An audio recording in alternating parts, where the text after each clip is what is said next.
Greetings, program. What happened after Tron Legacy? What do you think your father would have said about your actions today? More than a decade ago, a separate Tron story was released after Tron Legacy, which showed what happened to Sam after he returned to the real world, and it also left clues about the possible villains of the next film. Yet this direct-to-video media was soon forgotten and became lost media that could only be found in online archives. By reclaiming Encom. Thanks to a partner program, we were sent this obscure file. So welcome back to the Gloomy Grid, and in this video, we'll be taking a closer look at Tron the Next Day. But these are confusing times. Everything hidden in its collection of short films and clips, and how it connects to Tron Ares. We may have not found Kevin Flynn. What would you think if I told you that there was evidence in this lost media that Alan, the creator of Tron, is destined to become a villain?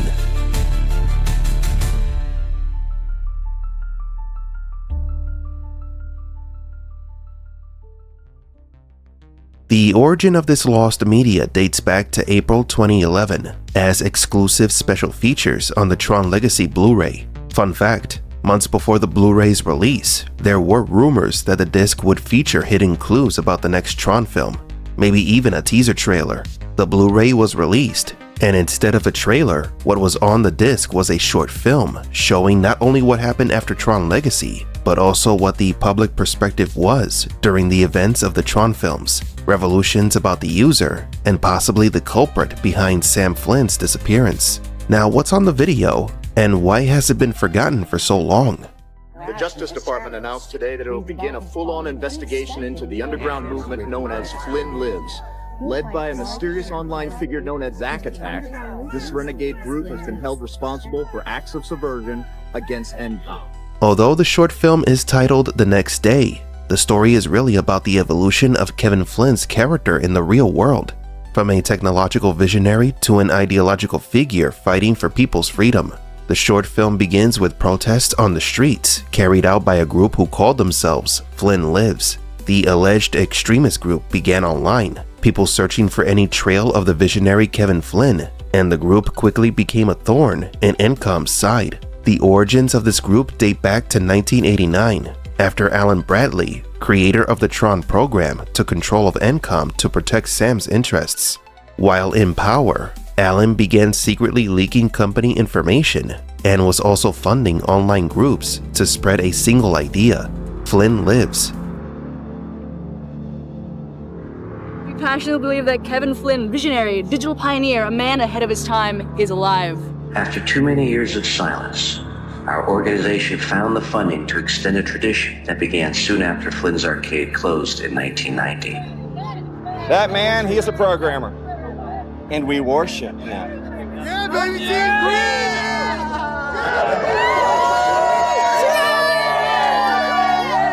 That summer and every summer since, those of us who still believe in Flynn's legacy would come together and play the original arcade machines that we have preserved as part of our personal collections.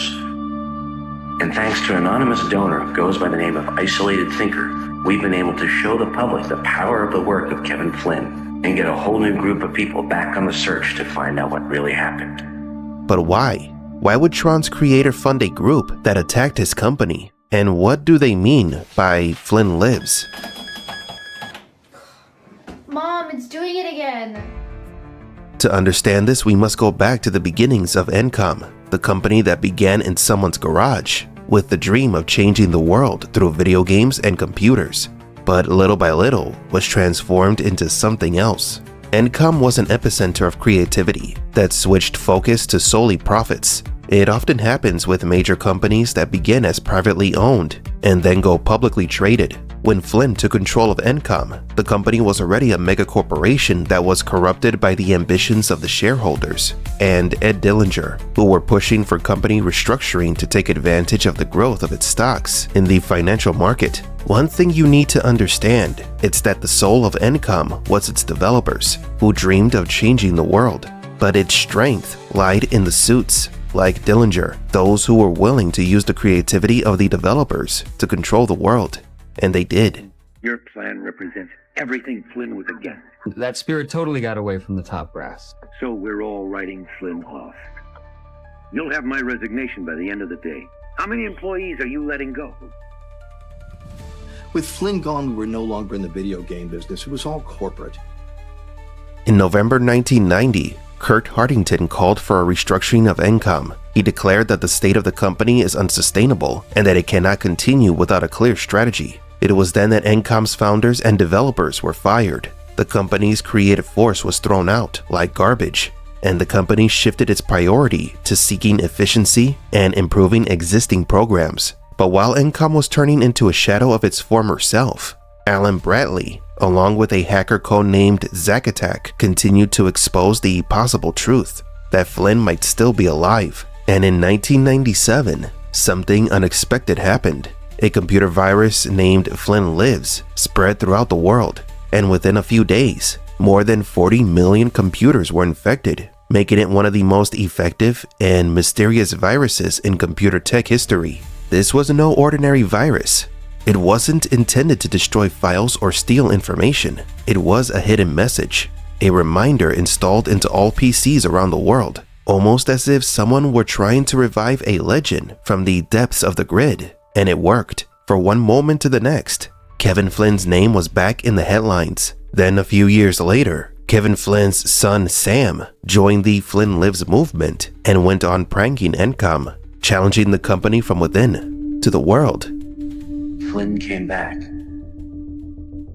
Just a little bit younger. Sam Flynn inspired us.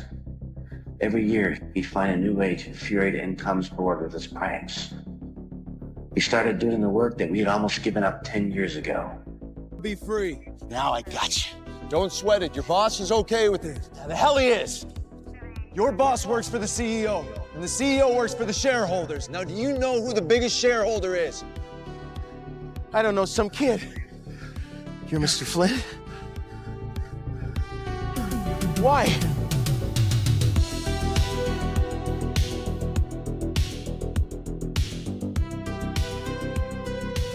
Encom was a greedy mega corporation that didn't work for the best interest of its users. The company did not respect or value its customers. Encom had completely strayed away from its soul, and it needed to be stopped before it was too late. When people were yelling on the streets that Flynn lives, they weren't referring to the man who vanished inside the grid. They were referring to his ideals of growth, freedom, and creativity that Encom and the Master Control program considered blasphemous. And when Sam joined the group, the short film mentions that Kevin Flynn returned, but as a young man. This explains the soul of the short film. Flynn was no longer a person. He was a way of thinking, an idea of resistance against a company that wanted to control the world using other people's labor. Every time someone said or wrote Flynn lives, they didn't mean it literally. They meant that the idea of creativity and freedom above greed was still alive amidst this technological ambition. The ending of Tron the Next Day reveals that the leader of the extremist group was Roy Ram Kleinberg, one of the veteran programmers who were fired, whose operation was funded by Alan Tron Bradley, who was again in charge of Encom. This means that there was always an internal conflict at Encom while Kevin Flynn was trapped inside the grid. Alan was trying to preserve the company's ideology, fighting the Dillinger family's attempts to seize absolute control. Despite the Dillingers' history with the company, Alan chooses to keep Ed Jr. in the company. Tron then recruits Ram to work with him at Encom again, and what seemed to be a happy ending is later interrupted when an ominous text exchange between two entities appear on a computer screen. One had the username or codename EDJ, who could be Ed Dillinger Jr., and the other MCTRL, or Master Control. He may not be his father, but he's still a Flynn. Don't underestimate him. End of line. And the Dillinger kid. Yeah, well, Junior earned his place. He stays. What about you? Here we begin to question Alan's odd decision to keep Ed Jr. employed. Why did the creator of Tron speak positively about the son of the creator of the Master Control program? Could it be that just as Tron became Rinsler, Alan's destiny is also to turn evil? Remember that Tron's defined characteristic is that he fights for the users. He was a reflection of Alan's soul. Alan has always fought for the people of Encom and their consumers, but perhaps he will soon be fighting for someone else. After decades of fighting to keep Kevin Flynn's ideals alive, the fact that Alan keeps the Dillinger close to him might not be a sign of weakness, but a hint of something more. A sign that Alan is becoming something more devious. Although we've never seen Tron's transformation into Rinsler, in the comics, there is a moment where Tron becomes deeply disappointed in Kevin Flynn. This happens when Kevin has to leave for the real world because his wife is about to give birth. In the comic, Flynn had always said to Clue and Tron that escaping the grid was impossible, yet they saw the creator of the grid use his disc to leave and enter at will. What's interesting about this comic is that when Flynn leaves for the real world, Clue isn't curious, but rather disappointed, and tells Tron that Flynn lied to them. Tron's fall to the orange side could have been due to a philosophical shift rather than corruption. Perhaps Clue gradually convinced Tron that his friend and creator was lying to them, corrupting the guardian of the grid and turning him into a tool of destruction. If the program is a reflection of the user, then Alan, like Tron, is prone to corruption, not because he desires power, but because he believes the future of the world depends on his decisions. And in the same way that Clue corrupted Tron, Ed Dillinger Jr. may have begun to sow doubt in Alan, turning him from a protector of the users at Encom into an asset for the Dillingers. And just as Tron fought for Clue, Alan may be working for the Dillingers now. But what could have caused this? As we've theorized in other videos, the arrival of the ISOs in the human world represents Kevin Flynn's new gospel, the arrival of miracles in the real world. But it also means the end of Encom. Seeing Sam take over the company at the end of the short film leaves us with two possible futures. One where the world becomes a technological utopia, and another where Encom is protected and in control. The Tron Ares teaser trailer shows that there haven't been any major changes in the human world, meaning Encom was protected, and Sam, like his own man, may have been betrayed by someone he trusted. And if the history of Tron is doomed to repeat itself, this points to one outcome. Alan Bradley, aka Tron, may have betrayed Sam Flynn to protect Encom's interests, giving the Dillingers more power and leading to the arrival of Ares. Tron the next day revealed that Kevin nicknamed Alan Tron after returning from the grid in the first movie. Anyway, we were talking about what? Oh, my Tron nickname. Yeah. Right. I created a self-monitoring computer security system back in '82. I called it Tron. Well, the weird thing is, Flynn took to calling me Tron. All the programmers ran with it, and the nickname stayed with me for years. But perhaps Alan has adopted a new nickname, one that could explain his character in the next film. Rinsler, it is his fate. Tron is Alan, which makes Rinsler a part of him as well. Welcome back. The technology world was shocked earlier today as an official statement confirmed that software giant Encom International has reinstated Alan Bradley as chairman. Should investors be worried about Sam Flynn's turbulent past? Will he be a destructive force at Encom? This is the future. And the shareholders that come along for the ride are going to be very happy with where we're taking Encom next. Thank you, Mr. Bradley. Thank you. So what do you think?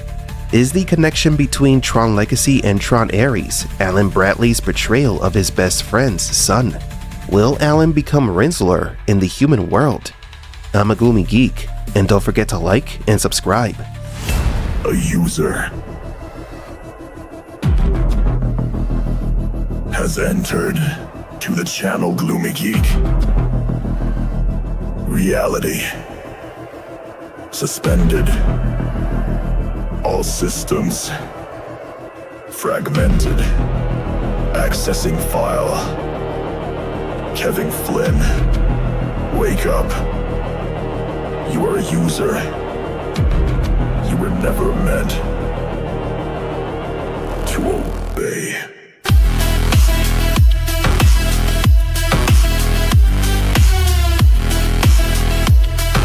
Sam, do you have any statements for the press today?